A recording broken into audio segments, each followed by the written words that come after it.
Assalamualaikum warahmatullahi wabarakatuh. Selamat pagi Bu Fitri dan teman-teman.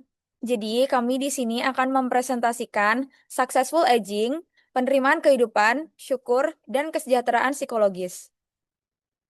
Sebelumnya perkenalkan, nama saya Gendis Ayu Pandanwangi sebagai moderator dalam kelompok ini.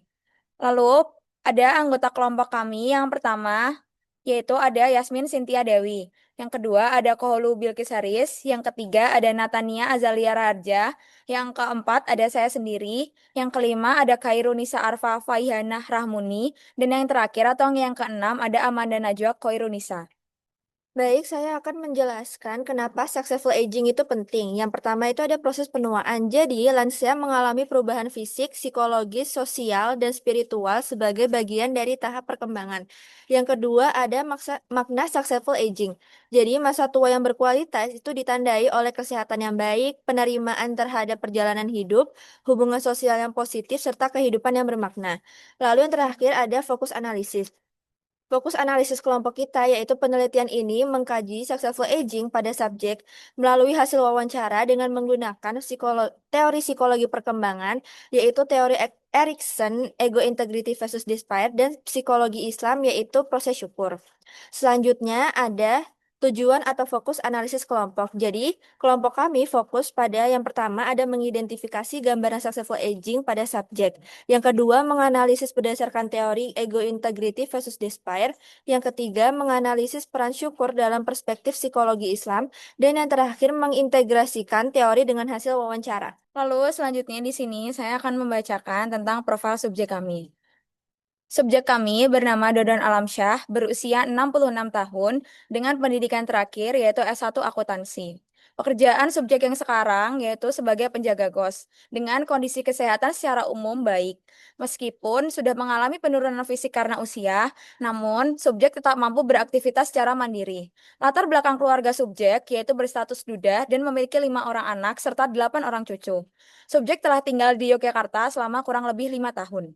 Selanjutnya ada landasan teori, yaitu landasan teori dari successful aging yang fokus analisis penelitian. Yang pertama ada teori dari Erikson, yaitu ego integrative versus despair, yaitu yang pertama ada menerima perjalanan hidup secara utuh sehingga muncul rasa damai dan kepuasan terhadap kehidupan. Selanjutnya despair ditandai dengan penyesalan, ketidakpuasan, dan kesulitan menerima perjalanan hidup. Dalam psikologi Islam adalah konsep syukur. Syukur diwujudkan melalui hati, lisan, dan perbuatan sebagai bentuk penerimaan terhadap nikmat Allah. Selanjutnya, ada sikap syukur membantu individu menerima ketetapan Allah sehingga memperoleh ketenangan batin dan kesejahteraan psikologis. Selanjutnya, berdasarkan hasil wawancara, terdapat 4 temuan utama yang menggambarkan kondisi subjek di masa lanjut. Pertama, dari kondisi psikologis. Subjek mengaku merasa lebih tenang dibandingkan saat masih bekerja. Saat ini, subjek tidak lagi terlalu memikirkan masa lalu dan lebih fokus menjalani kehidupan sehari-hari dengan rasa syukur. Kedua, dari hubungan sosial, meskipun tinggal jauh dari keluarga, subjek tetap menjalin komunikasi yang baik dengan anak-anaknya. Subjek juga mampu beradaptasi dengan lingkungan baru di Yogyakarta, serta senang berbagi pengalaman dan memberikan nasihat kepada mahasiswa yang tinggal di kos.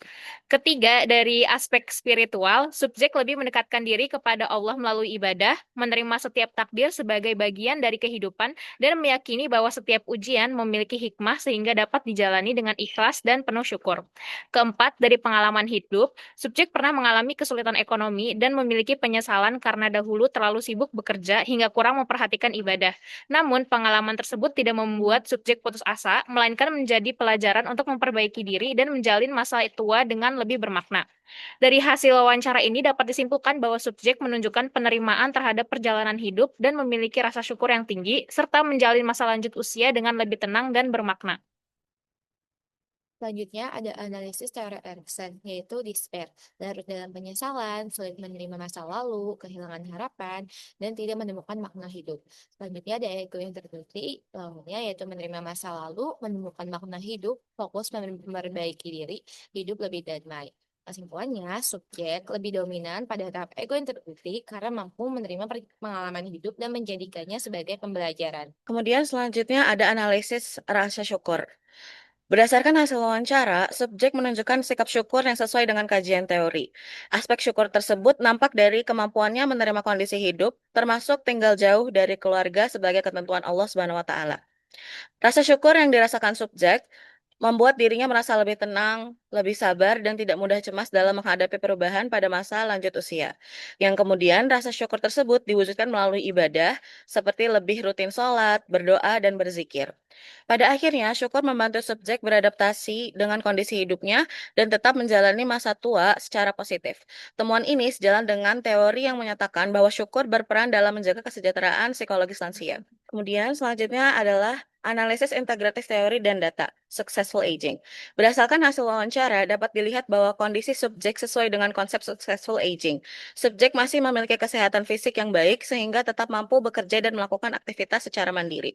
Selain itu, subjek juga tetap aktif berinteraksi dengan lingkungan sekitar dan memiliki hubungan sosial yang positif. Sikap menerima kondisi hidup serta rasa syukur yang dimiliki membuat subjek merasa lebih puas dengan kehidupannya.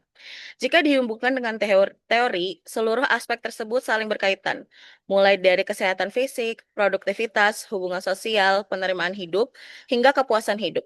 Hal ini menunjukkan bahwa subjek telah memenuhi beberapa indikator successful aging, yaitu mampu menjalani masa tua secara sehat, aktif, dan memiliki kesejahteraan psikologis yang baik. Kesimpulan kelompok. Yang pertama, menerima perjalanan hidup dengan penuh makna. Yang kedua, merefleksikan pengalaman untuk terus bertumbuh.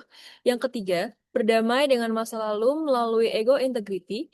Yang keempat, menumbuhkan rasa syukur dalam kehidupan sehari-hari.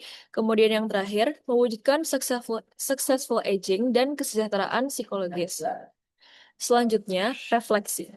Yang pertama, proses menua bukan hanya tentang perubahan fisik, tetapi juga tentang bagaimana seseorang memaknai perjalanan hidupnya. Kemudian, menerima masa lalu dengan ikhlas dapat mengurangi penyesalan dan membantu mencapai ketenangan batin.